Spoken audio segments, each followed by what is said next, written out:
dhaabbattoonni arginee waan hin beekne baadiyyaadha waan ta'eef waan isaan nyaata faanatti fakkaatu nama sinatti fakkaatan. Maatii luba guddinaa tumsaa wajjiniin wal fakkaata. Maatii sana dhaayinni.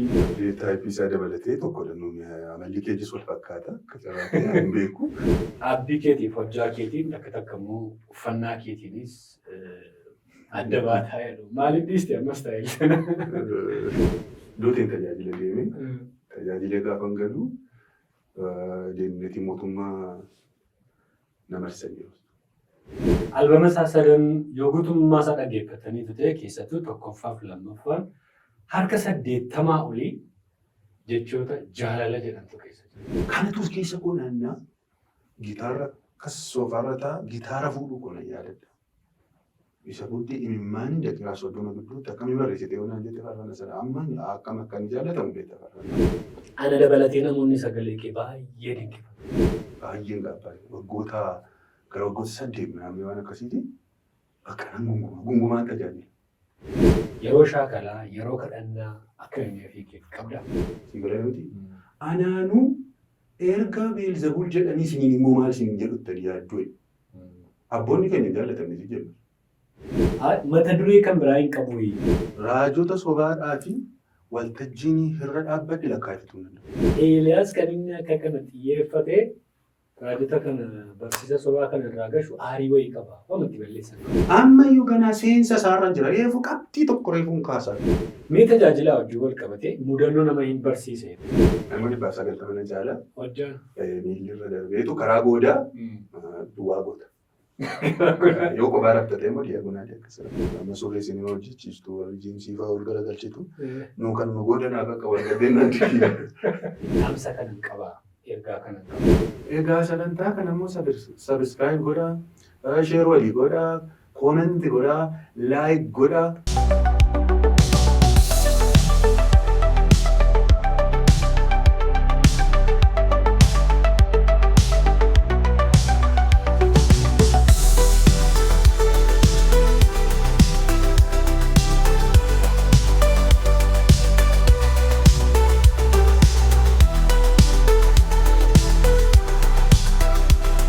Bakka jirtan hundumaatti nagaa fayyaanni waaqayyo isiniif haa baay'atu. Akkam jirtu daawwattoonni Duddusee TV kanneen alliiwwan garaagaraa irra teessanii nu daawwachaa jirtan magaalaa baadiyyaa biyyoota guddatan akkasumas immoo biyyoota rakkina keessa jiran haala kamiyyuu keessa teessanii kan nu dhaggeeffataniif nagaaf ayyaanni waaqayyo isiniif haa baay'atu. Har'as akkuma yeroo kaanii keessumaa nama guddaa nama jaalladhu nama yeroo baay'ee beekuu fi kabaju tokko wajjin jira. Egaa waaqayyoon guddaa godhee galateeffadha waa'ee guyyaa har'aatii fi keessummaa koo kanaa fi akkuma yeroo kaanii har'as leensii cuukkoo dhiyeessiteettii fi keessummaan kee kun eenyu kan isin jettanii kabajamtoota daawwattoota keenyaa baay'een keessan yeroo baay'eedhaaf nama kana fidii naan jechaa turtanii har'a isaa wajjinan jira. Eenyu yoo isin naan jettanii faarfataa nama jaallatama akkuma kanas immoo barsiisa isaatiin nama beekamu faarfataa Eeliyaas Gabuulaa wajjinan jira. Eelishaa baga nagaan nuti. Baga nagaan nuti. Akkamati? Galanni waaqayyo. Tajaajila akka badala. Baay'ee bareedaadha galanni isaa. Egaa guyyaa irraa faarfataa Eeliyaasii wajjin jira. Baay'een keessan akkasiin haasaa keenya jaallattan waan baay'ee isaa argattan abdii guddaa hin qaba. Turtiin keessan wajjin haa ta'u waan biraa hin dagatinaa. Sabiskiraayibii godhaa, sheerii godhaa, maatii ta'a, nu bilbilaa, yaada keessan nuuf godhaa. Amma dhumartiin wajjin ta'a. Egaa si arguu kootti baay'ee gammadeera guyyaa irraa. Waaqayyoon baay'ee guddaa godheen galateeffadha. Gaaffii koo kanaan jalqabuu barbaada.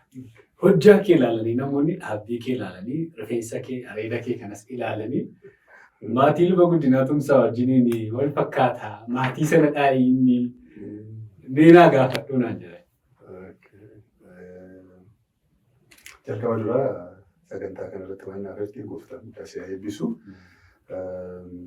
Erga uummata kanaaf na dabarsa jettee waan naafatti gooftaan si haa eebbisu. Jalqaba duraan siin jedha. Taane gaaffii kee kanaa fi gaaffii ani yaadnee na gaafatte. Qaadumatti ani na gaafatte yaadne. Silaa kan sirrii irratti qoradhee maal jedheen kan ture.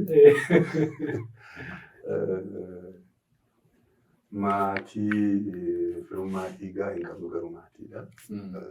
Baay'ee nama maatii sana keessaa fakkaatu waan hin qabuu fi yeroo baay'ee namoonni gaaffii isaanitti ta'a baay'ee. Koolishee wajjin baay'ee wal fakkaata. Waaqayyoota akka godhan hin beeku. Taayipii isaa dabalatee tokkodha nuuni amalli keenyas wal fakkaata. Akka jiraatee hin beeku. Maatii koo keessaayyuu nama akkasii wajjin wal fakkaatu hin qabani. Warruma wajjin hin dhaladhe. Yeroo tokko uumamaa jedhan addunyaarra. Dhugaa dubbachuuf baay'eeman jaalladha isas maatii sanas amma malee jaalladha maatii kooti. Dirqama immoo dhiigaan ta'uu qabadee yaada. Egaa baay'een keessan beektuu dhuguma gaaffii isinittuma suura isaa walii wajjiniin ka'anis marsaalee hawaasaa irratti argitanii beektu ta'an. Kooluu mucaa Adeleensaa Guddinaa wajjin Eeliyaas baay'ee wal fakkaatu. Amma wanta na naasise tokkoyyuu gosti dhiigaa keenya wal fakkaata. Amma kanaatti amalli keenyas wal fakkaata jedhee anis nama baay'ee na fakkaatu qaba. Namni na fakkaatu jira. Mucaan Alamuu jedhamu tokko tureera. Inni daldalaadha qarshiiyyuu qaba baay'ee sooressa. Namni liqii na gaafatee beekaa.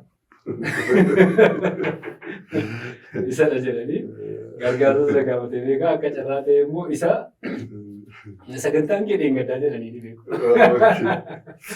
Inni kun baay'ee anaanuu baay'ee na quunnameera dhugaa dubbachuudhaaf mucaan koollee yeroo teessaa mirkaappii irratti uffannaan nuun uffanne wal fakkaata ture.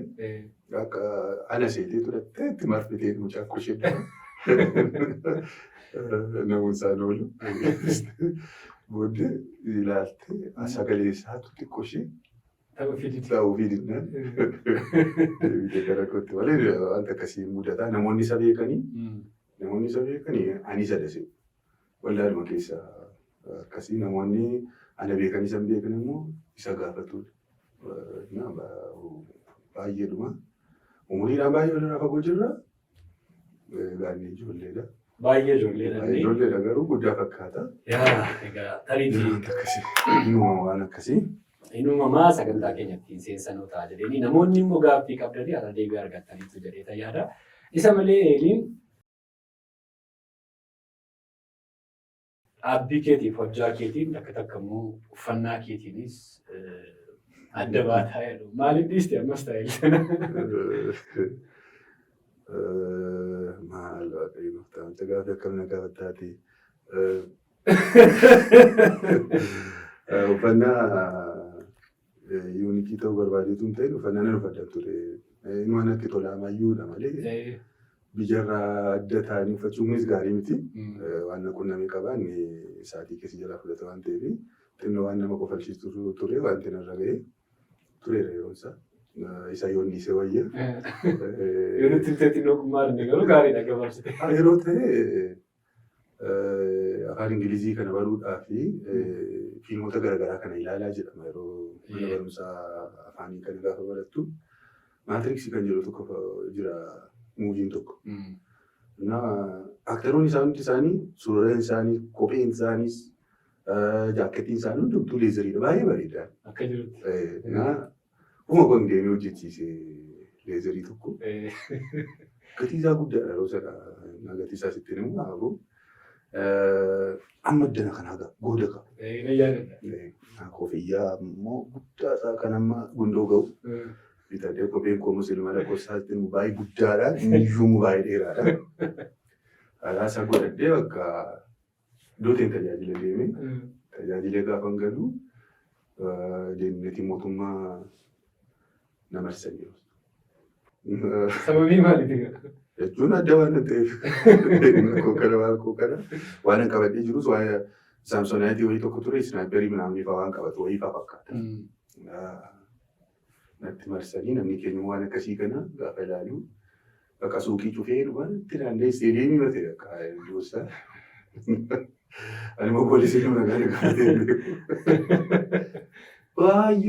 Baay'een achi gaafa natti marsanii inni tokko shugubbii natti agarsiisa akkasiin. Inni tokko naasofsiisaa warri kaan immoo itti natti agarsiisu yoo socho'ee na rukutuuf jechuudha.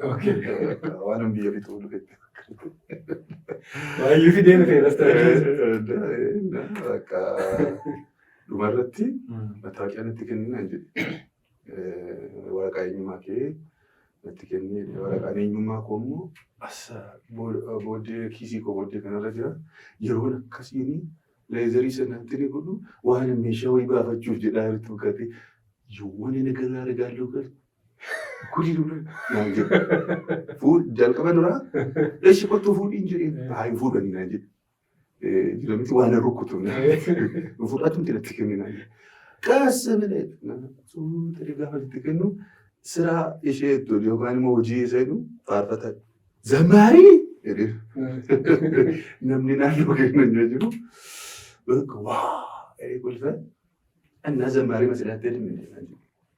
Akka egaa gaafa sanaa kaasee ittiin deebine jirama kanayyuu namoonni reeffatan. Fayyaa isaa jiraachuudha fayyoo. Dheerinni kee yeroo tokko dheerinni kees qaamni keessi namoonni akka isaan si ilaalan godha. Yeroo akkasii kana ergaan dabarsuuf namoota keenya namoota akkasii yeroo hundumaa gaafa uffannu akkuma wangeelli jedhu akka biyyarra adda hin ta'in jedhetu Timootewos barreessa dubartoonni warqee naqachuutti maal gochuutti. Gaafa uffatan biyyarra adda hin ta'inidha. Dheerina immoo waan godhu hin qabnu waaqayyoota akkasiin uume yeroo tokko waanuma tokko iyyuu uummata uffate akkasuma ta'e namni si ilaala. Isa malee garuu adda gaafa taatu aadaa biyyarra adda ta'an asuma akka himan Hooliwudiin galee. Yaa dhuguma waan ati jaallattu jira waan ati hordoftu amma namoonni naannoo beekanii jiinsii utuu uffadhu yoo na argan hin na'u. Sirrii. Shamizii surree carqiidhaan na beeku. Utuu dubbannu akkam cuukkoon kun jaallattee? Baay'ee mi'aagaa itti naafi meesiin jedhee ragaa silaa irra deebi'u itti naafi.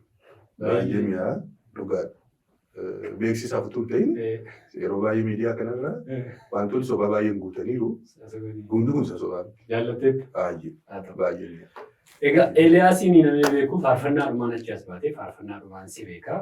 Gara booddeettan si deebisame gabaabsitee onaa deebistee faarfannaa yeroo jalqabaa faarfattee yaadatta? Kutaa torban baradha ruusan. Akkuma ijoollee ammaatti umuriima ijoolleen ammaa kutaa torba jirtu jechuudha. Akkasidha faarfannaa kan mana ofii kootiidha miti kan itti nagaa galte. Sakaan isumaan daldee faarfachuu jalqabe kan namoota biraa jechuudha. Kutaa torban baradhaa karaa sa'aatii 8 miilaan deemamuun tun deemuun yeroo jalqaba dura Dagam biyyi jedhamu tokko jira. Dagamii fi dhiibantuu hindee kan jedhamu jira. Isa gidduu intini wayyoo warshaa yookaan immoo caakkaan keessa darban tokko jira maqaa isaa irraa faddeera nuuf galchi. Achittanii utuuni deemtee aara galfattama gaaddisa jala miilaan gaafa deemtu achittanii faarfannaa akka kwaayidhaan faarfatan wayiin dhaga'ee yeroo jalqaba dura jechuudha. Badaa baramaa miti naannoo keenyatti faarfannaa haaraa barreessuun yeroo sana sooluudhaanis namooti ba'anii naannoo dhaladde sanaatti hanga fedhee yaadu fiikooti na dura namni hin turre namoonni kaasetiidhaan beekna arginee hin beeku nama sooluu faarfatu Girmaa Gaddisee baay'een jaalladha. Baay'ee amma malee buddeen baay'ee taa'ee nabbaa koo gaafadha. Faarfattoonni arginee waan hin beekne baadiyyaadha waan ta'eef waan isaan nyaata faarratti hin fakkaatu nama sinatti hin fakkaatanii abbaan koo abbootii amantiitii wangeelaaf nama gatii baasaa ture waan ta'eef buddeen nyaatu jettee kun baay'een jedha jechuudha. Namni faarfannaa hojjetu baay'inaan jiru siin jechuuf kan jedhee walumaa gala nan dhaga'ee isa booddee gurra koo keessaa jedha faarfannaan suni deemee dhaqee barsiisaa Abibee kan jedhamu tokko jira. Waldaadhaatii kan gara waldaatti naqabe Abibee Malataa jedhama. Isatu na gaafate isan gaafadhe faarfannaa akka jedhamu beektuun jedhan yeroo sana namoonni gurguddoo wajjin faarfannaa namaa kaasetii kanarraa barreessitee faarfattaa waldaatti malee haaraa barreessuun kun badaa baramaa miti iddoo sanatti. Faarfannaa kana dhageessu kan namaati jedhe. Faarfannaa kana dhageessanitti jedha nan gaafadha. Dhageenya beeku garuu baay'ee bareeda naan qoy eessaa fiddee naan jedhee akkas utuu deemuu dhaga'ee gooftaan isatti dubbatee ture. Inni yeroo sana baay'ee boo'ee bakka isaaf konfirmeeshinii waan tureefi waan waaqayyo isatti dubbate waa'ee koo annoo ijoolleedhaan fiinnaan taphannaa bututtuu kana hariyaa oollamna. Garuu gooftaan har'aa koo kan isatti meera yeroo sananna faarfannaan sun kan keeti waaqayyotu sii kenne. Naan jedhee isa booddee tokkotti naa dabalamee sadii naa ta'e. Isaa booddee waldaatti faarfadhu jedhame. Jalqaba duraa lama faarfadhee dhuma irratti tokko faarfadhe. Isa kaan immoo guyyaa biraas ni faarfataa jedhe. Kanuma qabsiis. Kanuma jira sana. Faarfannaan suni bira dabarree diina keenya dhiiga dibannee balbala keenya ishuu inoolee boo'ichi keenya bishaan turre deebi'e kaa diina keenya. Waaqayyotu hojjete nu silaa maal goona afaan keenya bannee galata isaaf laannaa. Bareedamti? Baay'ee bareeda. Walaloomsaa. Mucaa kutaa torba barreessee jedhu kana waaquma seenuma waaqarra. Seeruma booda biftee. Kana ture faarfannaa yeroo jalqabaa barreessee bara 1990.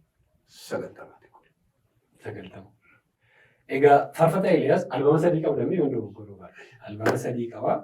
Albama isaa 3 yoo guutummaa isaa dhaggeeffataniitu ta'e keessattuu tokkoffaa fi lammaffaan harka 80 olii jechoota jaalala jedhamtu keessa jiru. Sadaffaan akkasii garuu warri sun hin caalu. Warri sun hin caalu. Baay'ee sababan dhaggeeffadhee fi gaaffii kanaa gadee miti. Dhugaa dubbachuudhaa fi sirrii maxxanfee gadee ta'eef. Beekaa goota moo jecha sana keessaa hambisuu hin dandeessu? Faarfannaan jalqabumti isaa dura isaa tokko waan gooftaan si keessa kaa'edha kan itti faarfattu.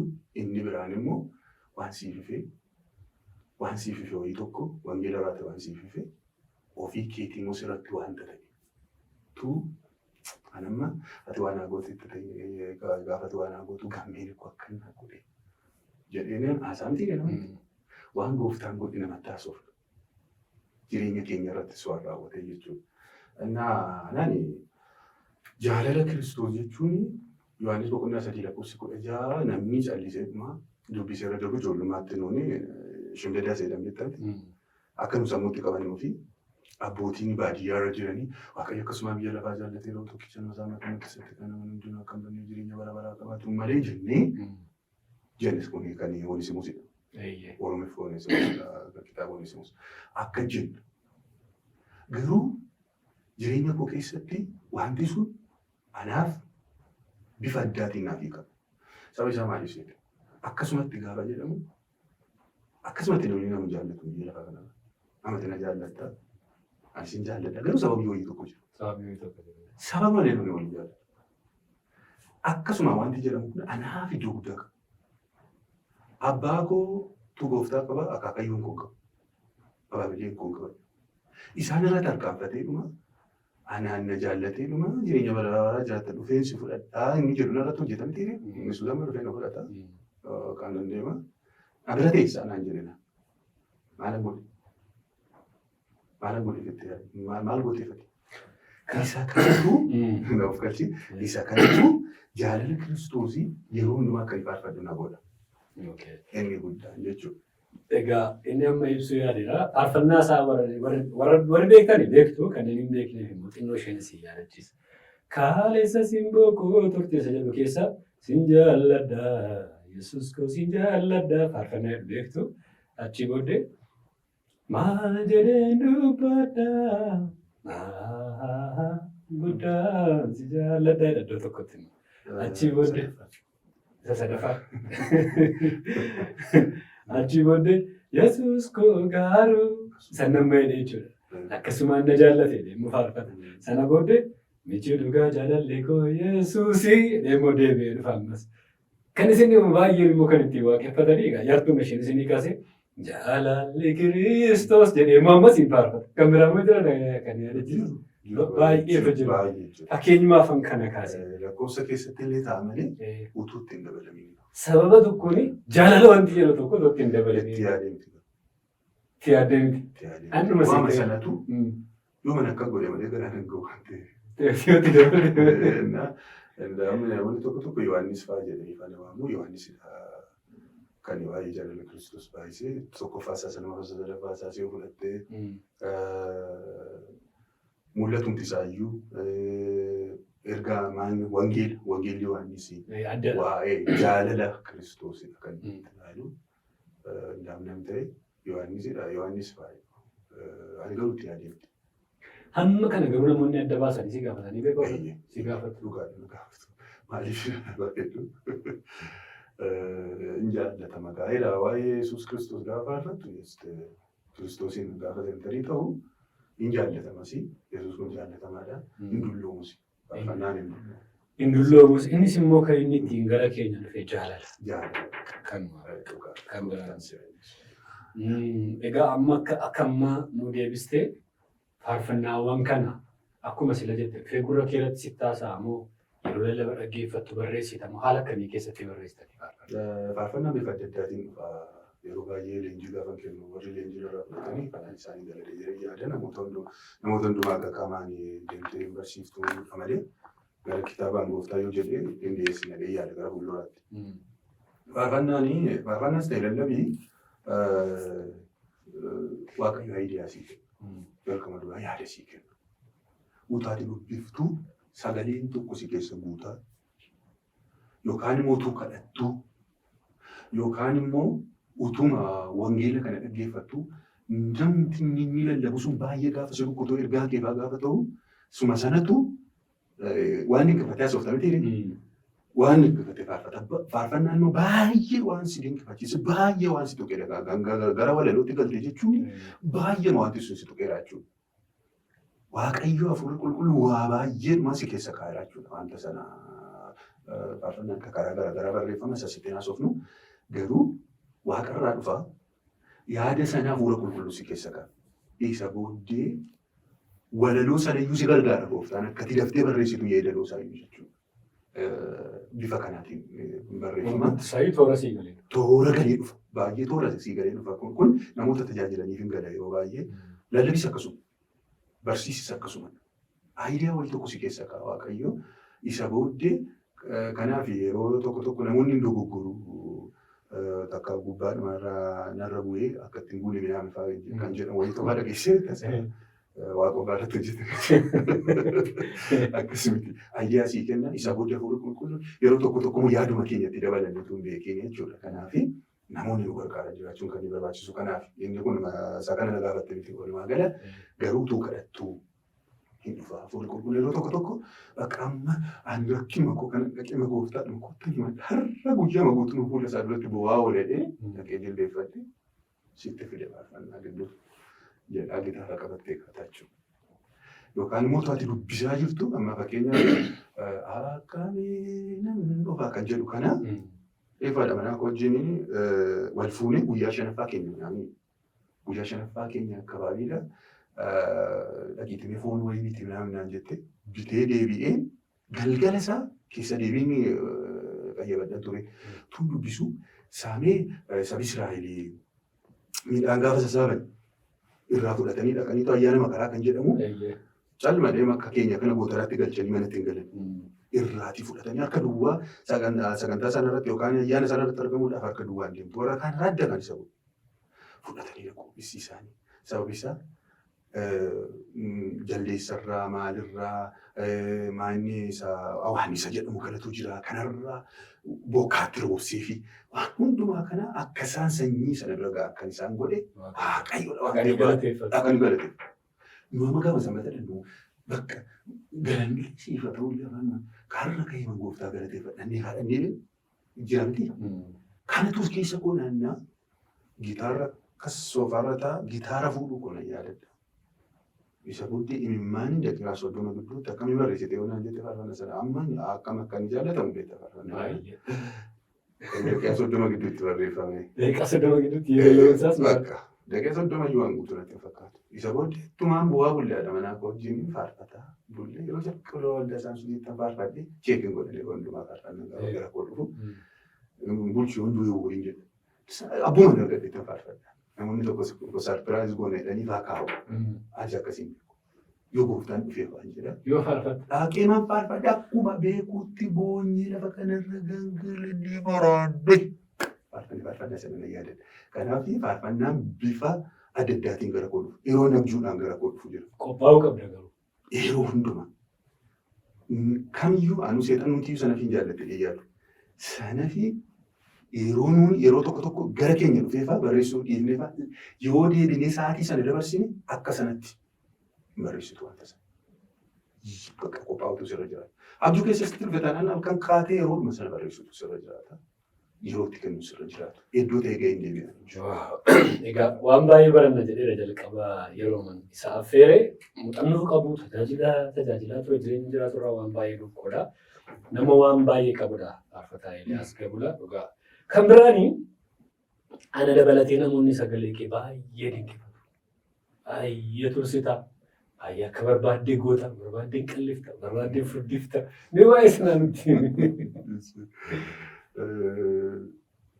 Sagaleen jalqaba duraa Waaqayyotu sii kenna. Kenna. Jalqaba duraa kenna. Kanatti amanu. Inni lammaffaani akkamitti akka gootaan irratti hojjechuun sirraa eegama. Waaqayyo hojjetee fixee nutti kennine gannatuma edeniyyuu suma hin argina baay'ee bareedaadha isa jennu tottolchii ittiin jedhee Adaamiif Hewaaniin tottolchaa jedhe. Waa wayii tokko gahee wayii tokko hin qabaanna. Ishee keessumaa nama akkamii developpi godhuu fi na gargaaree obboleessa tokko irraa seemineerii gaafa turre. Seemineerii gaafa turre mana barumsaa seemineerii asumaani seemineerii maqaan Yesuusi anaa fi baay'ee gooftaan isaa mana muuziqaa bareedaatu jira achi beektaa. Akkuma East Afrikaatti achidha kan inni jiru. Barataa achiiti mucaan kun. Mucaan kun barataa achiiti. Sagaleen kee kuniin fuulduraadhuma isaa duubaadhumanii jira miti. Low pitch isa jedhan kana duubaadhumaan jedha sagaleen koo kuni. Akka inni itti argamu akka itti mul'ise ta'u ani hin beeku sagaleen kee koo kana duubaa miti naan jedha. Utuu kanarratti hojjette maanni waan addaa akka qabdu atiyyuu ofii kee deebitee naataa naan jedha.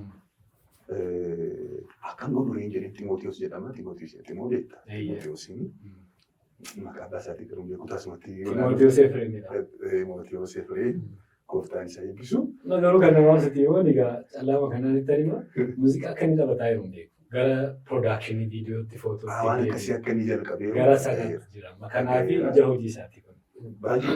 Baay'ee. Isaa halkan hojjetaa buluu dhiisee sa'aatii 12tti kana. Barii. Achi ofiisaa yeroo baruu baay'ee halkan hojjetu ijoollee muuziqaa baratan beektaa. Hirriba isaas ganama rafuu yeroo baay'ee isa dhiisetu ganama ka'eetu na hojjechiisa ture.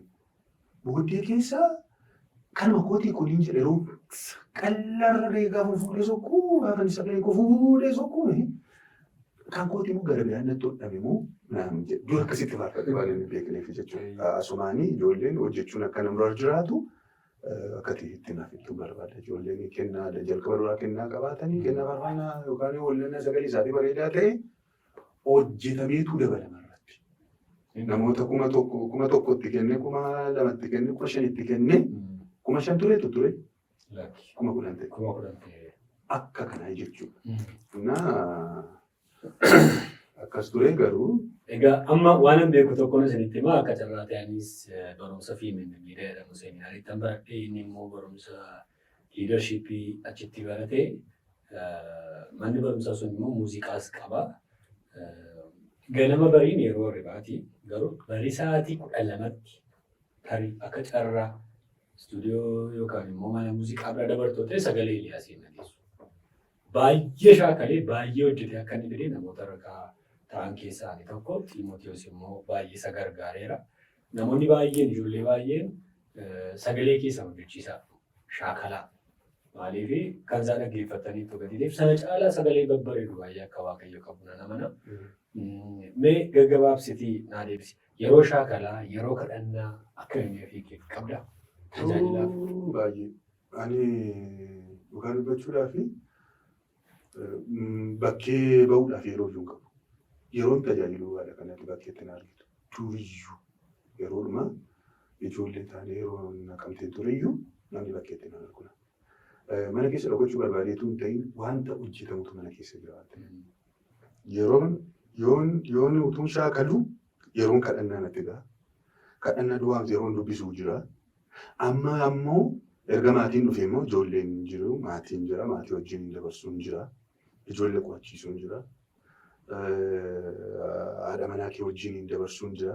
Beektaa gaa walirra badaadan baanu yeroo baay'ee. Kun jira. Isa kana waliin simsi maaliif gooteetu isa kana hojjeta. Halkan immoo dhugaa dubbachuudhaaf halkan badaa anisaatiin hirriba kooti baay'ee miti. Saatiin hirriba kooti baay'ee miti. Halkan illee dabalata. Siin jechuudha. Halkan iyyuu dabalata. Tariitii amma konfiraansii tokko irratti yoo affeeramte yookaan waldaa tokkotti yoo affeeramte ati faarfannaa baay'ee qabda.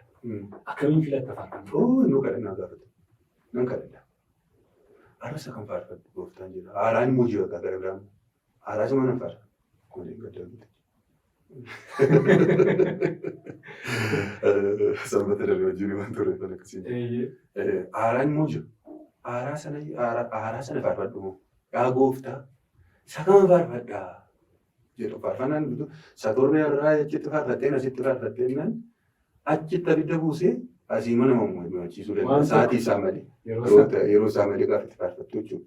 Kanaaf yeroo hundumaa yaa hafuura qulqullu amma kana maal barbaada waaqayyo saba kanatti maal dubbachuu barbaada jedheen kadhadhaa jechuudha jalqaba dura utuun hin kadhatiin. Tistingis jechuun barbaadu jechuudha. Innaa isatu keessa kee guutaa ga'a. Keessa kee guuta. Utumati kadhataa jirtu keessa kee fida. Isa booda isa fuutee faarfattaa jechuudha. Ani baay'ee sirkisa. Sirriin baay'ee sirkisa. Salphama fakkaata yeroo achi baay'ee faarfatanii garuu iddoo garaagaraatti immoo tajaajilli jiru. Tajaajila siin fennumaan simantaa? Maaliin adda baaftee simantaa? Ani badaa mul'atan argu. Mul'atan argu. Jalqaba duraa waldoota fayyabuleeyyii ta'anii duwwaadha kan deemu. Waldoota fayyabuleeyyii ta'an waldaa dhalee kan jettamu duwwaan deeman as gabaabaatti. Isaan wayyuu yaa waaqayyo iddoon itti hin barbaachifne yookaan bilbila jalaa biyyii godhi yookaan waama tokko godhiitiin hambisii jedheen kadhadhaan jalqaba duraa. Natti hin bilbilee amma nama tokkotti sitti bilbila miti waldaa isa sirrii ta'e jechuudha. Waliin ta'anii mari'atanii eenyu haa dhufuu eenyuun dhufeeni inni immoo kanarratti kana jedhanii waliin mari'atu jaarsuu waldaa ta'anii qeessota maasteroota ta'aniitu walii wajjin mari'atu miti. Maree sana gidduutti walumatti naa buusiiti akkan hin dhaqne godhee kadhadhaan waaqayyoon jechuudha. Iddoon hin barbaachisu. Naan fudhatu hundumaa fudhatu akkasiin filachuudha. Haa ta'u gaariidha. Eeliyaasii waan baay'ee hojii jaalannaa waan baay'ee jaalannaa dhuguma keessumaa 90moota gara dhumaa bara 2000 gara jalqabaa kiliippii hojjetaman keessaati kiliippii Eeliyaasii namni hin beekne hin jiru. Iddoo baay'ee deemtee Karrayyuu fa'aa deemtee Oromiyaa keessa bakka garaagaraa deemtee waltajjii fa'aa baay'ee bareeda kiliippii ati Birukee fa'aa wajjin hojjette. Miimoorii gurguddaan qaba. Dhaggeeffachaa ture gatii ta'eef. Mee yeroo sana akkamitti yaadatta? Yeroo sana iddoo garaagaraa deemaa ture Ilfineessaafuu gooftaan ishee eebbisuun Daayirektara isaa. Daayirektara turte isheen waan isheen godhe ittiin godha. Sobaan qabu. Isheen taatee nan taa'e kan itti nan kaa'e. Baay'ina boo'amaa ni baay'ee waan akkasii. Ammumayyuu kiliipota tokko gaafa hojjetaman akka kanaan nama ta'u. Garuu sana yeroo sana iddoo garaagaraa deemna turre gaafa wanta sana jalqabnu namooti as keessatti maqaa isaanii akka hin dhoofne kan barbaadan jiru waan ta'eef akkatti maqaa isaanii dha'uun qabu gooftaan isaanii eebbisu VCD sana hojjechuudhaa fi caalaatti biyya garaagaraa kanas kan filate baay'isoo yaada miti. Ana miti. Daayirektera qofaati. Utuu achi deemuu dandeenya ta'e isa booddee gooftaan yeroo baay'ee nu godha ture. Akka jira miti waan adda addaa mudannoon adda addaa si mudataa. Kana hundumaa keessumaa kaameraamaanii Amna Sillaaseedha? No. Abbaa manaa Maskaram Geetuu faarfattuu Naawud ture afaan keenya beeku. Iddoo tokko fa'aa sodaata ture jajjabeessanii goona. Yeroo sana 70 kan jedhamu jira yeroo sana yeroo jalqaba duraa guutummaadhaan namni hojjetana ture. Afaan hundumaan. Guutummaadhaan. Inniyyuu waa tokko ture.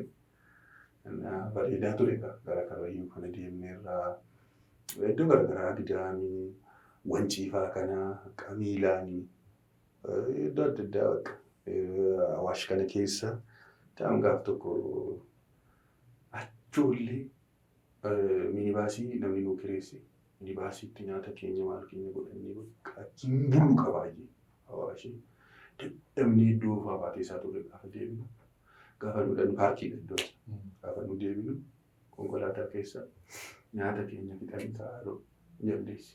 Qalamee jaldeessi. Baay'ee ta'a bakka namni nama si baqatu achi agabuu keenya akkasiin oollee.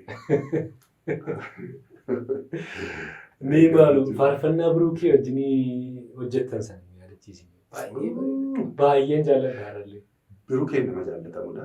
Gabaabadumatti Biruukee kan nuun jennu muuziqeessaa Biruuk Fayisaa. Biruuk Fayisaa amma kan faarfannaa baay'ee nama hojjete amma biyya hambaa jira. Biyya hambaa biyya Ameerikaa jira. Biruukeen anaaf keessumaa anaaf ijoollee warqaaniifis akkasuma anaan garuu bifa addaatiin. Si jaallatu. Baay'ee amalan qaba waan jedhu. Amalan moo qabde? Amalan qaba. Akka ijoollee warqaanis hin dhiphisu. Akka adaraa maanu. Jedhee nama ta'etti na kenne sokkee muuziqeessaa tokko adaraa. Gaddisiiftee naannoo jedhee daawwiti lammii. Deebi'ee baay'een jaalladha. Kooftaan isaa eebbisu. Sadaffaa kan isatti hojjete. Innis nama dinqii. Nama dinqii bakka. Isa wajjinis akka amala qomoo gaafadha. Bakka ture Biruukee wajjiniin faarfannaa keessumaa sadamaffaa guutummaasaa olmosti guutummaasaa isatti hojjete. Tokkoffaasaa maanni walakkaasaa isatti hojjete. Biruukeetu hojjete. Baay'ee egaa waanuma namni arguudha waan ta'eef Biruukeen harkisaa dibamaadha. Ammayyuu muuziqaan isaa bara teekinooloojii muddate keessa ammayyuu muuziqaan sun jaallatama. Dhugaa dubbachuudha. Baay'ee jaallatamaadha. Tariitii namoonni Biruukeen beekne gitaara baay'ee taphata. Gitaara siin taphata waan inni taphanne. Gitaara muuziqaa baay'ee ittiin beekama isaanii. Faarfannaa Leenca Qaraanii jedhamu kiliippii irratti hin argitu jechuudha. Isaa wajjin immoo kiliippii irratti mul'ata.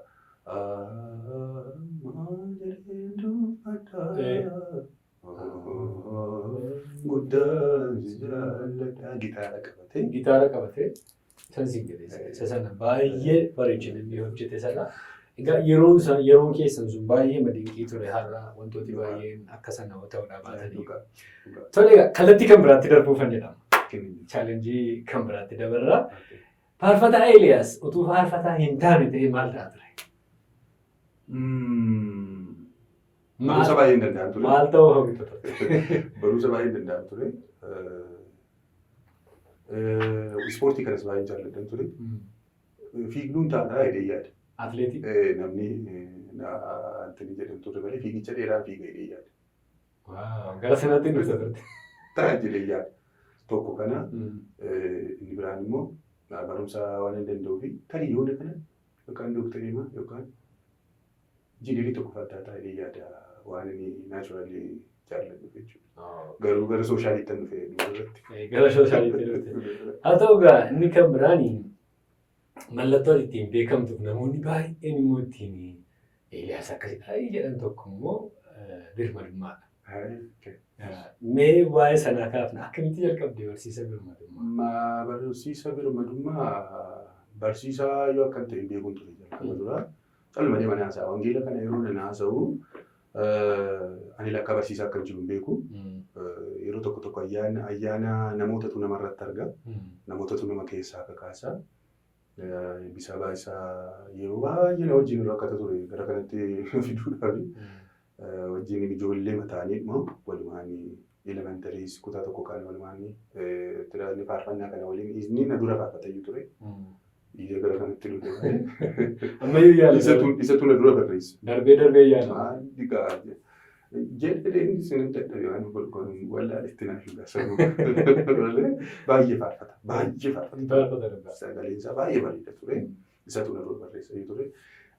Wangeela kana laman qaba. Tokko jala muradhaa. Tokko immoo akkuma tiliin keewwadhan ture. Akkasiin ani fayyadamu ture wangeela kana nan dubbisa. Ijoollummaa kaaseen dubbisa wangeela. Wangeela utuun kutaa tokkoon galiin dubbisuu jalqabe afaan saabaatiin jechuudha. Gaafa kutaa tokko kutaa lama ani kakuu haaraa kana sadii afurfaa keessa baheera. ammuma naa galee jechuudha. Inni suni isa haasa'a. Sumaan isa haasa'u isa booddee eebbisaa baakoo na tuttuqoo maal jedhu ati manaa koo immoo ittuma gara sana kan dhufu goote achi barreessuu wanti jechuu gaafa hin jalqabu mo'aan jalqaba dura gaafa jalqabu maammi maqaa isaa maammi ittiin jenna waan ta'eef. Maammi itti beekamas. Ati warra piroopostaan keessaa tokkodha sagantaa tokko hojjechuu qabdaa naan jedhu. Isa booddee takka faarfattoota yookaan interviyuu godhuu laata? Maal godhuu jedheen yaade. Isa booddee eebbisaa waame. Eebbisa Indaarqaachoo Indaaleenna. Daali maannaa wayyaa kottu waan siin magadhaan jedheen. Carraan argadheen jedheen. Carraa kana pirooposaalii galchi jedhameera. Maalan hojjetamu waan irratti hin jedheen. Innaa dhattee akkuma nama tokko calamattee dhuma akkuma namoota biraa interviyuun godha jettee yaaddaalee naan jedhe. Anoo hin beeku waan godhanii isaan beeku. Kennaa isaas hin qabu badaa nama asoosiisuu kan immoo hin jedheen. Innaa inni iyyuu kennaa gaafata waan ta'eef jechuudha. Achumaanii hin barsiifta naan jedhe. Maaloo hin jedheen? Hin barsiifta sanaan jettu sanaan jedhe. Kana piroopoozaalii barreessinee galchinee isaa booddeen darbee sagantaan birmadummaa achumaanii mo'aa gooftaan isaan eebbisu kaffaltii maleedha. Kaffaltii maleedha. Achumaanii jalqabamee waan keessa jiru sun waan dhugaadha. Waan dhugaadha waan ta'eef wallaalummaadhaan isa dubbatamu maal isa ta'u hojii guddaa hojjete. Waaqayyoon kanan galateeffadhu jechuudha. Achiin hin jalqabamee hin dhaabbata jedhamee yaadamee jedhamaa dhaqeetu gidduutti mo'aan yeroo inni dhaabbatu wajjin dhaabbatee jechuudha. Walumaa gala dhaabbatee achumaan gara yuutuubiitti immoo deebi'ee jechuudha malee akkasiin jalqabamee. Baay'ee gaariidha garuu birmadummaa barumsa akka yeroo jalqabee gara booddee kana xiyyeeffannoonsaa gara barsiisa sobaa fi gara raajota sobduu kanatti xiyyeeffate. Namoonni jedhan jiru hundumaa isaa namoonni dhaggeeffanni ta'uu danda'a yookaan immoo namoonni dhimma kana isuma kana duwwaa dhaga'an ta'uu danda'a. Maali? Jalqabuu duraa birmadummaa jechuun waan birmaduu si baasu. Kan birmaduu si baasu immoo gooftaan Yesuus Kiristoos dhugaadha. Dhugaatu birmaduu si baasa. Akkasiin amma jirtan kanatti mootummaa waaqaatti hin galtanii jedhe mitiire. Saba Israa'el wajjinidha kan inni haasaa ture gaafa dhufe. Musee irraa dhalannee Abiraam irraatiis nu sanyii Abiraamii akkasii isa kana miti. Dhugaa yoo hubattan dhugicha yoo hubattan duwwaatu birmaduu si baasaa jedhe gabaabaadhumatti. Ammas sobi birmaduu nu baasu. Gabaabaadha. Kan birmaduu nu baasu dhugaadha. Dhugaadha. Raajiin sobaa birmaduu si baasu yeroo sitti mul'isa malee. Barumsi sobaa birmaduu si baasu yeroo sitti mul'isa malee. Mootummaa waaqaatti warra nun galchine keessa. Gufuu jireenya bara baraa kan ta'an keessa. Hangafi dura barumsa sobaa fi raajii sobaatti. Ka'umsa isaa jalqaba dura maaltu kana godhaa? Maaltu dhugaadhaa? Maaltu dhugaa miti? Waan jedhu wal nu hubachiisa. Sagantichi simmasaa. Waan mata duree isaa keessaa bahe miti. Si galeera miti. Waan mata duree isaa keessaa bahe miti utuu deemuu dhufee achi gahe. Mata duree isaa keessaa hin baane garuu xiyyeeffannoo isaatu dhufee yeroo hundumaa raajota sobduu ta'e. Barsiisa ta'e. Duras barsiisa ture immoo. Jechuun koo barsiisa sobaa. Akka sana ta'e. Achuma irratti hin jalqabee baay'ee. Egaa isa kanarratti maaliifiti mata duree kan biraa si galeeratti. Gaafa fixuu danda'u. Eeliyaas barsiisaadha yoo ta'e, wangeela barsiisutti ka'e yoo ta'e, faarfataadhaan sila wantoota baay'ee kaasne waa'ee faarfannaa.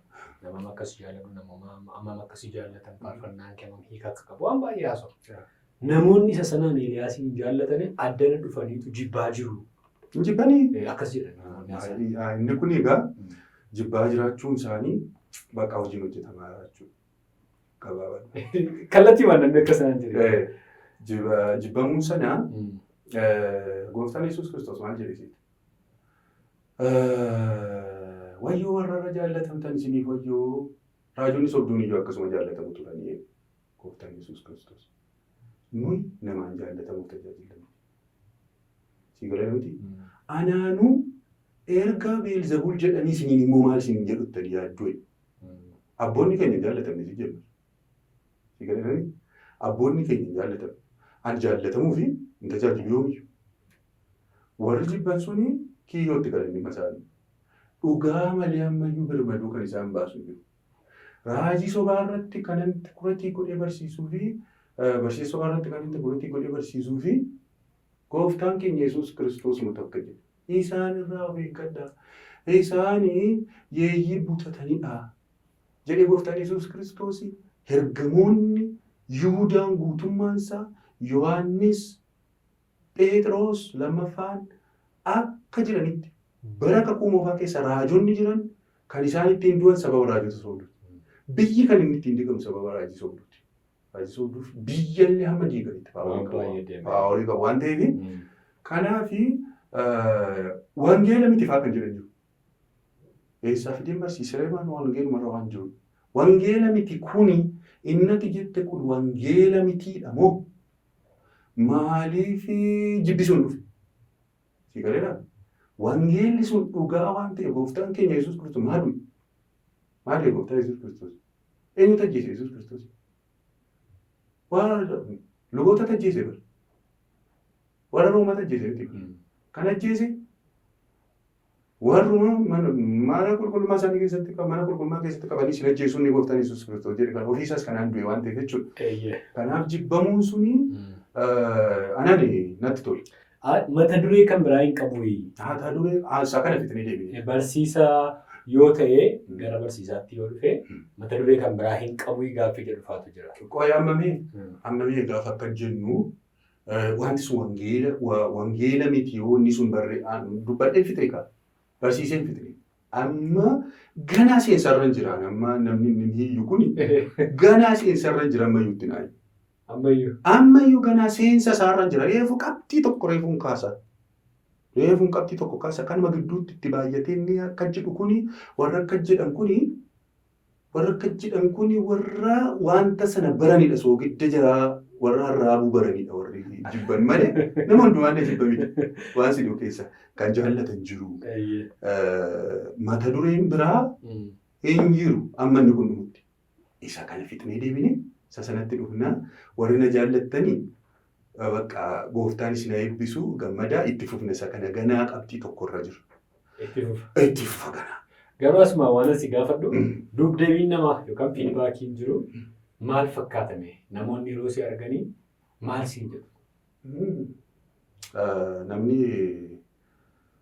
Namni keenya aadaa waan beeku anaan gaafa na argu namni sirrii miti naan jedhee jiru. Sababi isaa maalidha beektaa? Gabaabaadhumatti amma warra akka jedhan kun mata duree biraa hin qabdu siin jedhu malee wanti sun dhugaa miti hin jedhan. Si galee namti maaliif jibbu? Erga barumsi suni wangeeladha erga ta'e maa jibbu? Gabaabaadhumatti wangeela miti yoo? Gabaabaadhumatti wangeela miti. Warri wangeela jaallatanii warri dhugaa jaallatanii hin jaallatu. Fiidbaakii warri na arrabsanis jiru. Jechuun fuudhaa fuudhan na arrabsan malee. Miidiyaarraa comment section social media irratti gaafa isaanii commentii gaafa godhan minaan gaafa isaan arrabsan nan erga darbanii persentii yoo guddate persentii 2.5 akkabaabii ta'uu dhiyaadha. Isayyuu yaraadha baay'ee. Ilaaluu danda'u jala galanii TikTok koo jalasii Facebook jalasii YouTube jalasii galanii ilaaluu danda'u. Kun waan ifaa bilisarraa jirudha jechuudha. Warri wanta sana hojjetan immoo raajonni sobduun kun immoo baay'ee exaggerate godhanii baay'ee sodaatu wanticha. Hin sodaatu baay'eedhuma sodaatu. Takka jaarsummaan itti ergu takka immoo sodaachisuudhaafis iyyaalu. Badaan lammuma kanaattiyyuu sodaachisuu sanis badaan qunnamne naanii. Warri miti kaan immoo jaallatamuudhaaf jedhanii jira miti. Jaallatamuudhaaf jedhanii tajaajilli bara kanaa siyaan keessumatti. Jaallatamuudhaaf warri jedhanii gaafa koomentii naa kennanii maaluma taa'utu akka gootee akkuma jette kan. Naal taatu akka gootee inni kaani harki caalaan isaa harka 70 ol dinqiidhumadha kanuma barbaannedha koomentii isaas ilaaluu dandeessa. Akka ammateetti gaariidha sanarratti akkasumatti barsiisuun buruksuun itti himuun jala muranii jaarsummaa erganii sodaachisanis maal godhanis wanti dhufu. Garuu seera baankii keessa wanti tokko jira. Waan kana nan dubbisitee nan dhageettee hin beeku. Namootni baankii keessa keessumaa baankii Ameerikaatti jedhamu doolaarii isa dhugaatti agarsiisu. Isa sobaatti kaayyootiin agarsiisan. Birriin dhugaan maal akka fakkaatutti agarsiisu. Namoonni birrii foorjidee hojjetan jiru miti itti fakkeessanii namoonni oomishan jiru. Beekamaadha kuma. Isa dhugaa sana barsiisu. Achi booddee qaqqabanii ma beeku jarri kun. Utuu qaqqabeen tokko immoo ilaalanii ma beeku. Akkasumatti dhugaa isa jettee sana dhugaa barsiisuu wayyuu namoonni akka adda baafataniif. Amma soba kana barsiifne raajota kana barsiisa sobaa kana isumayyuu piroomotii gochuu hin ta'uu. Dhugaan barsiisaa dha. Soba bareechuu namni dhugaa bareedu. Ammatti dhugaa akkamii beektu? Tu sobiin jiru ta'e. Sigalee? Sobiin jiru taanaan dhugaan maali? Soba yoo beeke dhugaa beekana. Sicha madda immoo raajota sobaa jennee gaafa barsiifnu. Isa dhugaa soba wajjin mee barumsaan ni barsiise kutaadhaanii haa ilaalan namoonni. Inni dhugaan kan jarri immoo kana godhu warri sobaa jedha. Barumsi jechuudha. Mata duree isaatu raajota sobdoodha wangeelarraas. Amma raajota sobdoo jedhutu raajota dhugaasaa wangeelarraas malee raajota dhugaa kan jedhu mata duree isaan jiru baay'ee. Injiru raajota dhugaa kan jedhu injiru raajota sobdoodha mata duree isaa kaaseetu isa dhugaa immoo kaa duukaa. Barumsa barsiisuun dhumaa keessatti kutaadhaan yoo ilaalte isa dhugaa sana tun hin barsiise isa sobaa kan hin barsiise tokko hin jiru. Garuu utuma akka sobaa sana dhugaa barsiisa yoo ta'e barumsa dinqiidha. Isaan maaliif beektaa? Soba yoo beekte soba piroomotii gochuun dinqiidha maarree. Soba sana namni hundu bare jechuun gara dhugaatti dhufa. Soba sana bare jechuun yoo soba sana filata ta'e haadha ku soba sana duukaa. Kanaafiyyuu isuma adda baasee barsiisuun kooyyuu akka namni dhugaa filatu kan namni dhugaa garuu godha waanti sun. Haa ta'u. Eeliyaas yeroo faarfatu wajjin faarfata namni beekaa hin jaallata. Yeroo itti barsiistu akkamii? Waldaarratti immoo barsiisanii si affeeranii baay'ee malee baay'ee malee. Raajota sobaadhaa fi waltajjiin irra dhaabbadde lakkaa'ifatu hin danda'u. Baay'ee nama malee. Gaggeessummaadhaaf faarfattootaaf silaa dhiisi. Dargaggootaaf. Booddee keessaa faarfannaa faayyuna jedhaan lafaa dhiisisuuf hafaa jedheen ani faarfataadhaan jechuutti ka'e. Gaafa barsiisu faarfachuutti ka'e namni ana irraa fataa jedhee jechuudha. Akka isaan sooshaal miidiyaa irraa isaan miti. Waltajjii lafa dhaqee lafa dhiisuu qabu. Dadhabeen itti dhiisa malee. Inni kun soba guddaadha. Inni amma manni barumsaa macaafa qulqulluu intinii godheyyuu jira beekamtii sagantaadhuma kana beekamtii kan kenneyyuu jira. Akka macaafa qulqulleessuu isaa gabbootti nu dandeessa. Barsaalee hawaasaa irratti tarii argitanii beekamtiin kennameeraaf karaa barsiisa kana barumsa kanaan barumsaatii fedhame. Haa ta'u gara fuulduraatti kanaafiyyuu Eeliyaas akkuma faarfattoota afaan Amaariffaa tokko fakkeenyaaf Paaster Takastaan faarfataadhas. Yoseef Kaasaa paastariidhas faarfataadhas. Gara kanaatti hin dhufa akka kanaatti hin eegna. Gara kana maqaa sana qabaachuu dhiisuu nan danda'a. Waldoonni akkan kana godhu baay'ee dhiibbaan irratti godhu. Ani garuu yeroo tokko intini waldaa kiristiyaanaadhaaf nan abboomama nan beeka. Firiilii waldaa kiristiyaanaadhaaf bitama. Maqaa sana dhiiseedhuma akka barumsa sana barsiisuun barbaada akka kootti. Garuu guyyaa burii maal akkan ta'u beeku. Akkasitti ayyaada. Gara fuulduraatti waamichi sun dhiibee dhufaa jira taanaan iddoo fudhachuun sana.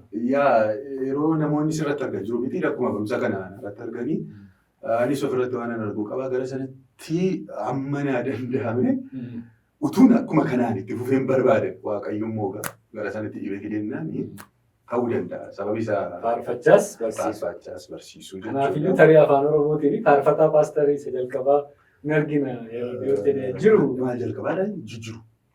Argeen beekamtii fa'aa jiran. Jiranii jiru natti fakkaatu guyyaa biraan itti yaada. Guyyaa biraan itti yaadi. Tarii Efreem akkasii laata? Efreemii gazu. Paasterii godhaniiru ta'e beeku ta'uu danda'a. Waldaanii Siitii Laayifii paasterii godhanii turanii. Ta'uu danda'a. Ta'uu danda'a. Egaa wantoota baay'ee kaasne guyyaa irraa kabajamtoota daawwattoota keenya akkasiin jaallatan abdii guddaa qaba. Takka takka immoo namoonni tokko tokko utuu inni faarfatu malee, utuu inni sagalee waaqayyoo faarfatu malee, utuu inni siiriyeesii ta'e akkas eekamuun Eeliyaasiin arguun nutti ulfaata. Waan akka kanaas dhageera.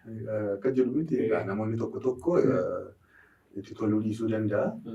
Amma wanti nuti irratti waliigaluu dandeenyu wanti sun namni jaallatee fi duwwaa miti. Namoonni jaallatanii duwwaadhaaf miti. Wanti sun dhugaadha ta'ee jennaan. Wanti sun wangeela ta'ee jennaan. Dogoggora hin qabu ta'ee jennaan. Si galee? Takka maal abboonni keenya Phaawulos Faasikoo jaallatamanii miti. Jaallatamanii tun ta'in hin dubbattutu jedhamanii dubbatu. Amma sanarra hin geenye malee ammanuu.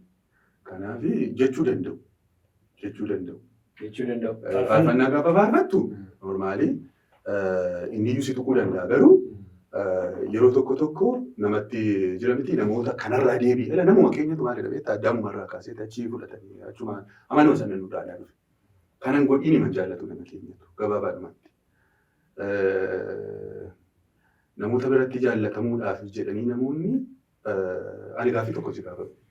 Hundaa'am gaaffii tokko si gaafadha kan akka tiraa gaafattu hin barbaada. Namni tokko addana kanaati Finfinneedhaa ka'ee Asoosaa deemuu barbaadeen siin jedhu. Asoosaan Finfinneerraa gara kamitti argamti?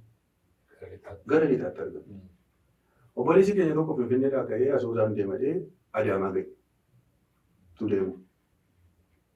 Adaamaa gaafa ga'u anaafati nama sanatti dhufneetu nagaa keetii beekna nama sanaan siin jedha. Akkam nagaa keetii fayyaadhaa akkam eessa deemaa jirtaa?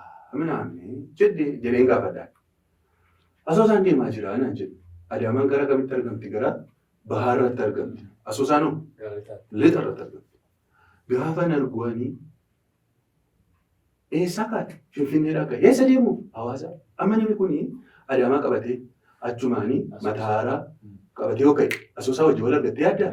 Ani beeku akka maajilaan naanna'ee yoo karaa duubaarra dhufe hin beeku gaa Sudaanir. I don't know. Malee garuu utuu xiyyaaraan fiige karaa kana qabatee yoo deeme Asoosaa wajjin waliin argu. Jaartiin dulloomtuun tokko suutattee nama deemtu tokko nama karaa sanarra jirutu eessa ga'a? Lafa yaaddee ga'a. Nama kanaa Adaamaatti argee nan rabsa. Ani sammuun qabdu. Maal nagaa kee miti? Yoo hin beektu ta'e nama hin gaafattu. Karaa nama hin gaafattu immoo godhaa rabsee hodduutuba deebiiti amma gara Finfinneetti gara lafa kaate sanatti deebiiti karaa sanarra deebiin jedhee nan rabsa. Ati immoo akka goota jechuu kun. Ati maal bitaa baloo isa deemta Asoosaan deemaa jira. Isaa kaate Finfinneedhaa kaate amma Adaamaa jira namichi. Ishuu akkasuma mucaa koo akka malee obboleessa kokkoba sii dhaabate itti dhungattee laaqana nyaachifte jirtuuf yoo ati ittiin jettee isa kamtu irra bu'aa buusetti yaadde. Situ bu'aa buuse garuu namni isa kana barbaada. Sanamii barbaadu moo namuma sana jibbu sanaaf iyyuu isa kana isaa fooyyaa. Isa kana isaa fooyya gaa.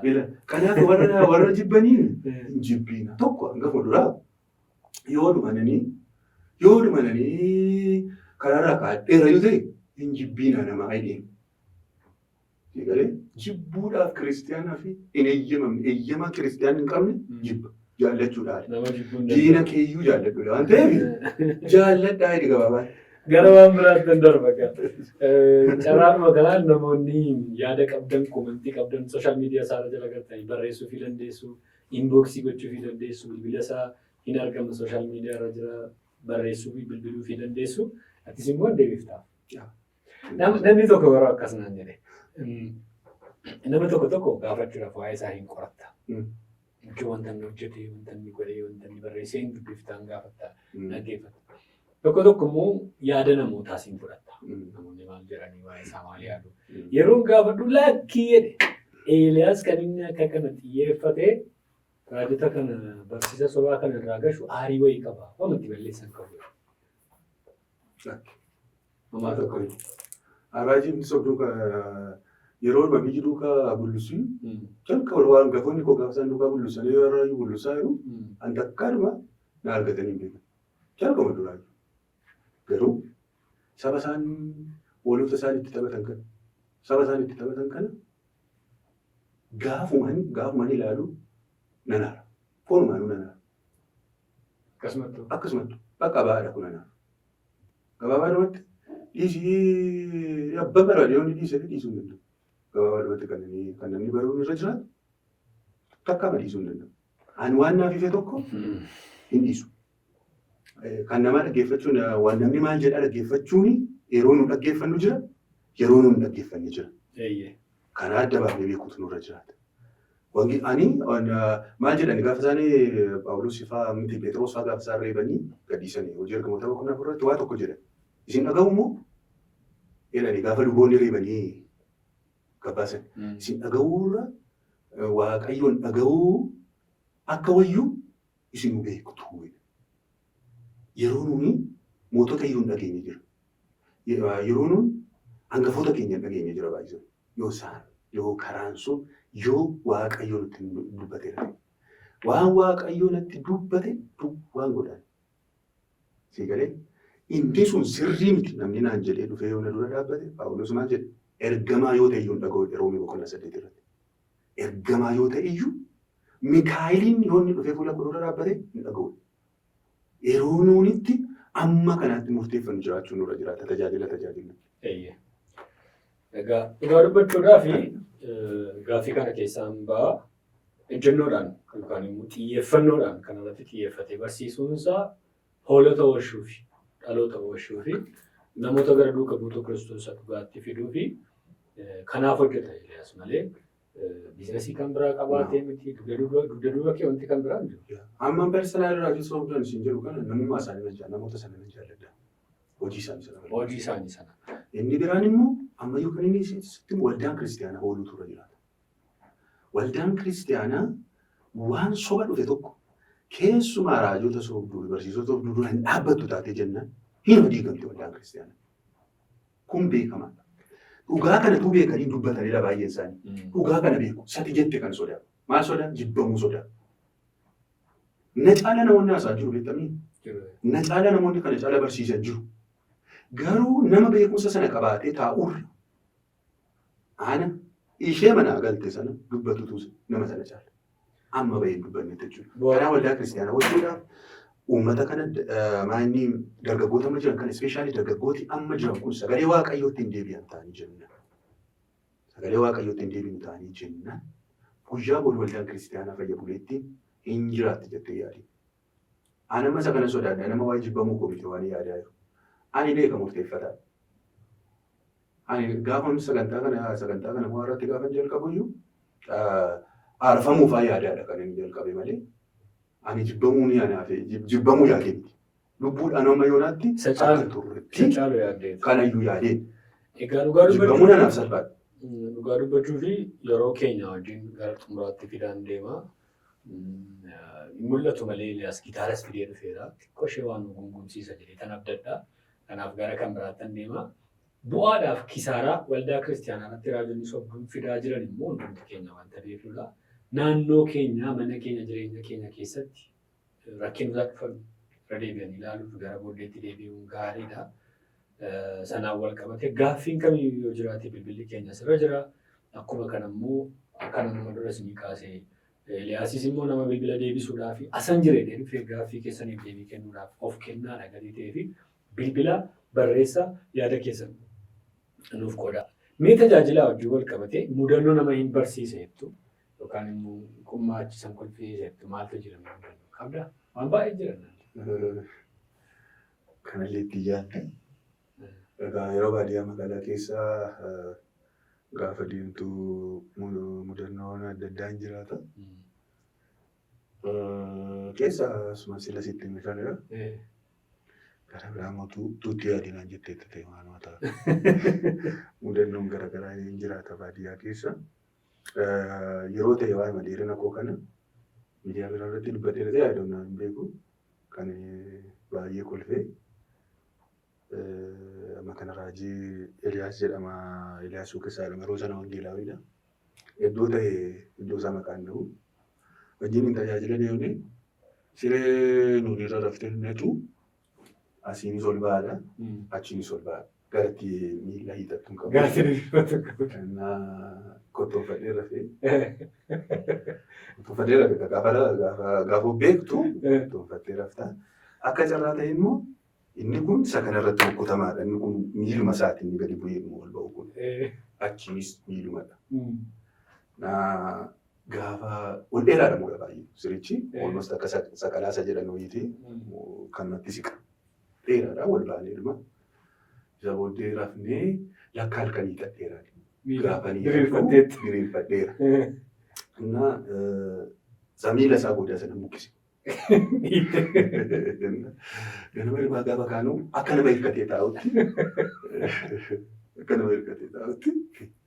na kaaseetuni maal dhabee teenyee bullee nuuni gaafa kaanu miilli irra jiru. Uffanni isaanis akkuma kana kolfanii siree midhaan gadi irra Garuu ammayyuu kun isa bartee jechisitti ammoo. Ammayyuu yeroo baay'ee amma dheerina irratti bal'ina irratti malee dheerina irratti wal qixadha beektaa? Meetira 90dha sireen. Dheerinni isaa 190. Namoonni 190 na caala. Miilli irra darbeetu karaa boodaa duwwaa goota. Yoo kophaa raftatee immoo diyagoonaalii akkas raftaa. Gaafa akka jiru baay'ee dheeraadha jechuu kutuun ta'e abireejii sana keessa waan jiru malee namoonni na caalan baay'ee jiru. Uffanni si rakkisaa yeroo baay'ee kophee. Kophee faana rakkisaa. Kophee isa argata kophee. Kophee dhiisee hin dubbadhu. Si rakkisa qaba. Baay'ee. Biyya keessaa badaan argattu. Hin argattu yeroo ta'e naqamtee barbaadee akkasillee jedhamu ijoollummaadha. Namoonni na wajjin jiran bibbitatanii waan akkasii na barbaadee dhabanii bakka dhaabbadee. Amma kana miilattee na laatti. Wayyaalillee hoomaayyuu hin jedhu hin argama yeroo baay'ee. Amma suurri isin hojjechiistu warri jiinsii fa'aa ol garagalchitu. Nuu kanuma goodanaa akka warqaddeen nanti. Achuma kan godhu. Harki koo kun fa'aa dheeraadha yeroo baay'ee shemisoon hin gaggabaabbatu. Hin argattu yeroo baay'ee waan barbaadde hin argattu. Egaa Waaqayyoo fagalatu. Amma immoo namoonni kanarratti na gargaaranii. Naaf argamanii naani bakka bajaajii malatti kopheenyuu hin qabu. Waa akka jechuun naa bitaa jechuu miti jechuudha. Gaariidha. Waaqayyoo fagalatu. Kan isaanitti ta'u yoo jiraate hin gargaarta. Isaan hin gargaaru jechuudha. Isaan hin gargaaru. Garmalee kan isinirra dheeratee yoo jiraate isa biratti hin ta'a. Yaadannumaaf hin kaasiin. Faarfataa Eliyaas jireenya isaa keessatti gaabbii qaba. Gaabbii kana namoota gaafachuu yaala. Wanti gaabbii tutuun kanan godhu jettee waan ta'eef. Sooshaal miidiyaa kanarratti haasawuu hin barbaadu malee hin jiraata jireenya kee keessatti. Gaabbii qabda. Hin qabaattu. Namni baay'ee kan hin qabne jira yaadu. Waa wayii tokko balleessitee fakkeenyaaf. Kanatti gaabbiitu jira. Nama gaddisiiftee. Yeroo ati gaabbiitu hin jiraata. In jiraata. Jireenya koo tajaajila koo keessatti kan inni gaabbu jiru. Utuun kanan koone ta'edha. Amma fakkeenyaa tokko yoo fakkeenya sii godhadhe Waaqayyo gaafa na gargaarus gaafa jira miti gaafa waa'ee jireenya wayii tokko waan gaafa na barsiisuu barbaadu istaayilii namoota biraatiin miti. Yeroo baay'ee yaada sana wajjin na yaadadhaan yeroo tokko sagalee maatiin baay'ee bareedattu kana hin cufa. Sa'aatii barbaadee cufa. Sa'aatii barbaadee naa bana. Yeroo inni naan cufa sanaan bakka manatti galee ijoollummaan jira miti. Manatti galee nan kadhadhaa. Yeroo hundumaa Waaqayyoon koo maddarosa. Biyyi karaa barbaade bahee gaafa inni galu. Ani torbeedhaan akka garaa kun deemu. Baroonni akkasii turanii. Booddee keessa gaafa nu baru garuu ofiidhuma koon godha waan ta'eef. Yeroo sana garuu ijoollee waan ta'eef dirqama cufuu turre ture. Akkuma namni reediyoo ba'aa namni cufu. Akkuma kana roobii makarraa cufa. Sagalee koo. Ati deemuu fedha. Annaan immoo nan gungumas. Ijoolleen kee karaa barbaaddee baatee galti. Kun cuftee. Kiristiyaanaa gosu keessa bara keessa yoo inni si waliin sin gabbuusi gungumiinaan jira. baay'ee gatii isin kaffalchiisa. Baay'ee gatii isin kaffalchiisa. Jireenya kee keessatti, jireenya kiristaanummaa keessatti kasaaraan guddaan gungumudha. Waaqatti gungumudha. Guyyootatti gungumti isaan gaabbata. Baay'ee. Baay'een gaabbata. Waggoota gara waggoota 8 naannoo waan akkasiiti. Bakka nan gunguma. Gungumaan tajaajila. Bakka inni cufaa. Baay'oo warra harka Waaqayyoo kan na barsiise gooftaa irratti akka hirkadhu kan na godhe akka yeroo hundumaa akka hambil ta'u kan na godhe hafuura qulqulluu malee gatii akka hin qabne harka Waaqayyoo malee gatii akka hin qabne kan na barsiise jireenya sana garuu ani yeroo sana barree waan tasa Waaqayyoo gaarummaadhaaf akka inni godhaa jiru hin beeku ture jireenya koo keessatti barootaan gungume sana utumaa deebistee sirreeffatanaan jettee waggoota 8 sana deebiseen Waaqayyoon galateeffataa duwwaa dabarsee ofirraa baasaa gatii godhee yaadu. Haa carraa kanatti sababa kanatti tun dhiifama gaafadhe kun balleessaa kooti waan jettu qabda Waaqayyoon si nama sata. Carraan dhiifamaan argamu. Yaa. Namallee badaa nama kanatti miidheera kan hin jedhu. Hin jiraatu. Ani ammoo amma kanaas hin tursiisu. Yoo manni nama gaddisiisa yoo makanaan turu. Parsanaalii man dhaqee mana dhiifama gaafadha waan ta'eef badaa asirratti nama dhiifama gaafadhu hin beeku tarii garuu utuu hin beekin namoonni faana itti gaddaniiru jira yoo ta'e waa'ee barumsa kanaa dhiifama isheen gaafadhu. Jireenyuma keessatti namooti natti gadditan yoo jiraatan tariiti. Anillee badaallee parsanaalii namatti siqillee yeroo dhalannoo wajjin haasee hin beeku tarii garuu nama gaddisiisu yoo jiraate jaalala Waaqayyootiin dhiifama isaanii jedha na gaddisiifteetti akka jedhamu naaf bilbilan. Nama dhugaa nama baay'ee tasgabbaa nama ampliidha nama yeroo hundumaa akkuma beektanitti argitan fulisaa isinitti hin geeddaramne nama jaallachuudhaan beekamudha Eeliyaasii. Baay'ee biraa dhuga ba'umsa gaarii qabda. Waaqayyoof haa galatu. Mee waa'ee maatii kee nutti himi ijoollee kee nutti himi maqaan isaanii ijoollee meeqa qabda akka kaaftee tallee. Ijoollee 3 qabaa. Inni hangafa Birmaduu jedhama. Inni itti aanu Da'oo jedhama. Isheen dhumaa Hedduu jedhamti. Hedduu. Ijoollee 3 qaba. Waaqayyo siif haa guddisu. Ameen. Mee waa'ee haadha warraa kee namoonni akka biranii tajaajila keetti hammamsa? Isheen baay'ee na caalti. Isheettis akkasuma jedhamti. Miidiyaa irratti sobanii jedhamti wal bullusamti. Isheenis akkasumatti beekti. Isheen baay'ee na caalti. Waan hundumatti nyaata amma ta'e beektaa utuu waliin fuudhiin iyyuu beekta. Akka isaanuma baay'ee ta'uudha malee ati hin beekta baay'ee. Baay'ee nama hubattu, nama beektu, nama dandeessu, gabuutti, ol ba'uutti, na baachuutti. Indaama abjuu wayii tokko abjoodeen ture yeroo ta'e tajaajila deeme.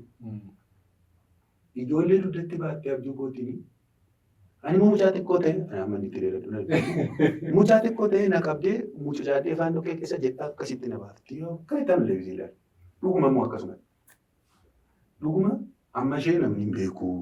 Eeliyaasiin namni jaallataa, faarfataadha. Bakka jibbaanis haa ta'u jaallatamuudhaanis haa ta'u namni na beeka jechuudha. Waggoota 20 wayii miidiyaa irra jira waan ta'eef namoonni na beeku. Namni ishee badaa beeku hin jiru. Nama mul'adhaa isin jaallattu isheen waan akkasii hin beektu.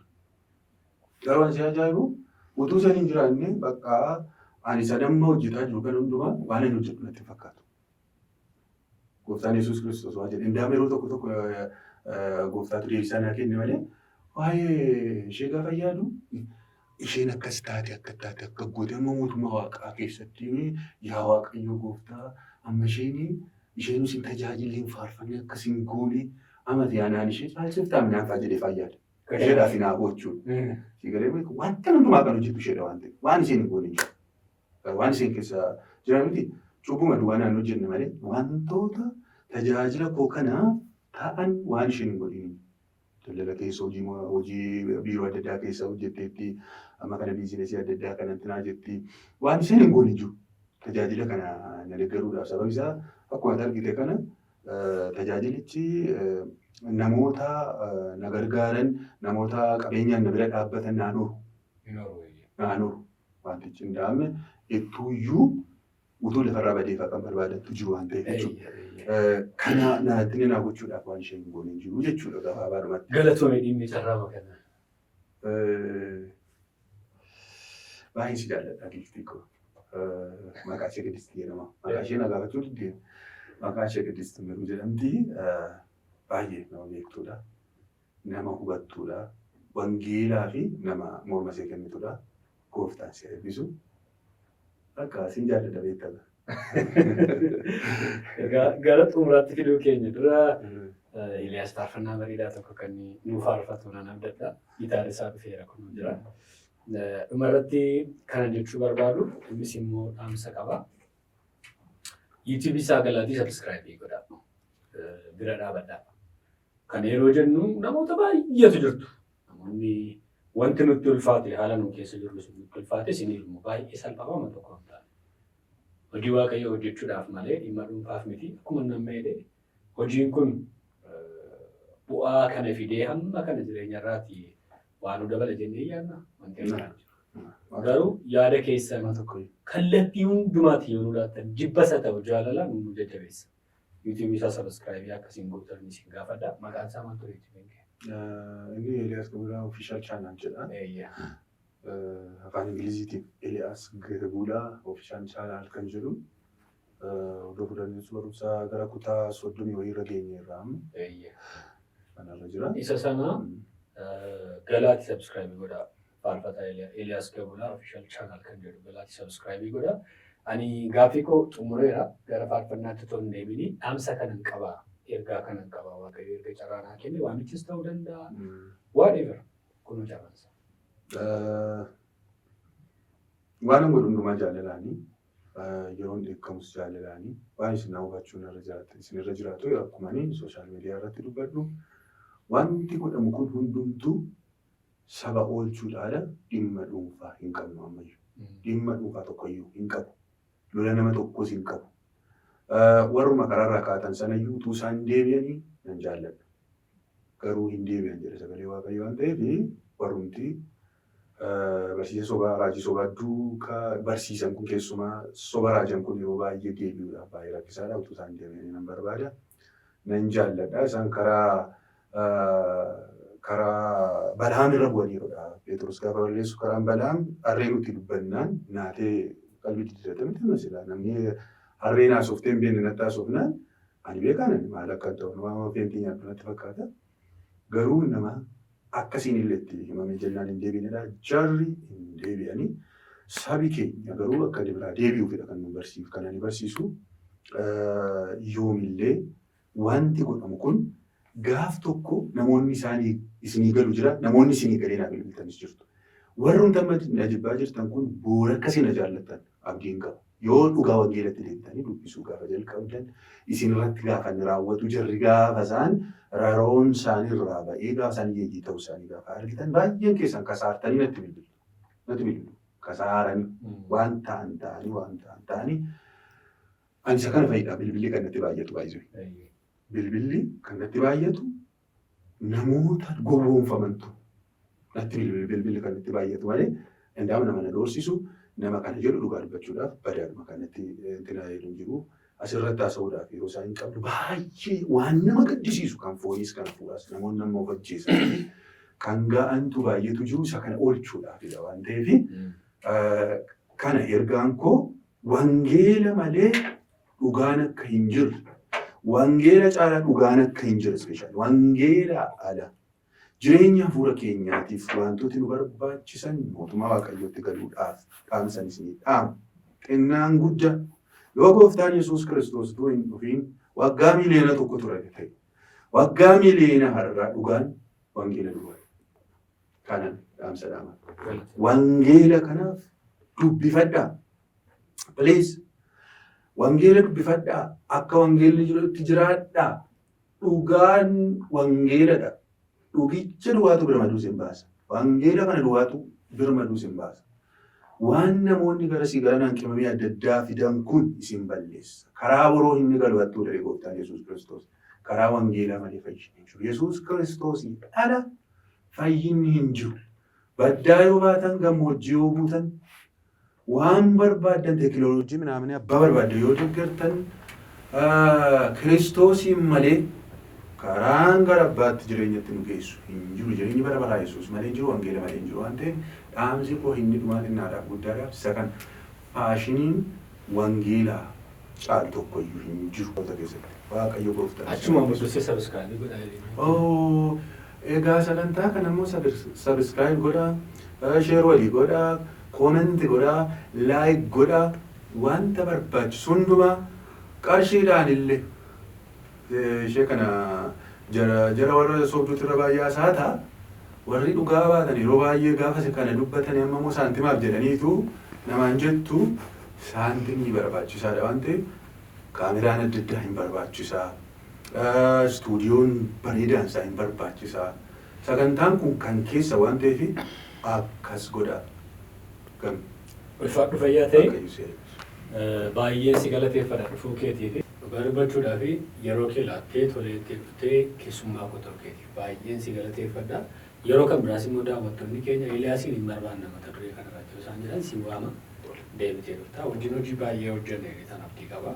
Waaqayyo nu gargaara. Hojiin kun bal'aadha gara fuulduraatti. Baay'ee galatoomi eebbifamee jira. Waaqayyo kosii haa eebbisu. Egaan kabajamtoota daawwattoota keenya sagantaa keenya guyyaa har'aa kana fakkaata ture garuu hin dhumne sagantaa keenya hin dagatina. Maaliif faarfannaa bareedaa isaa nu qopheesseera. Faarfannaa isaa jaallatamoo keessaatii isa tokko qabbaneesseedhuma kan inni faarfatuun kabajaan isaa affeeree jira. Ishee sana walii wajjin dhaggeeffannaa. Sagantaa kana sabiskiraayibii godhaa, nu bilbilaa, nu tumsaa, yaada keessan nuuf kennaa. Kanneen cuukkoo barbaadan immoo leensii cuukkoodhaa fi bilbila asirratti argamu bilbiluu dandeessu. Egaa guyyaa har'aa sagantaa kana yeroo isinii dhiyeessu Real Media and Production stuudiyoo kana fakkaatu akka itti fayyadamnuuf weeyyamaniiru. Isa kana malee guyyaa har'aa ogeeyyii kaameeraa suuressaa qindeessaaf mindaa'ee shufeerii ana wajjiniin jiru. Isaanis guddaa godheen galateeffachuu barbaada. Production kamiyyuu yoo barbaadan nu bilbilaa bareedaa goone isiniif hojjenna.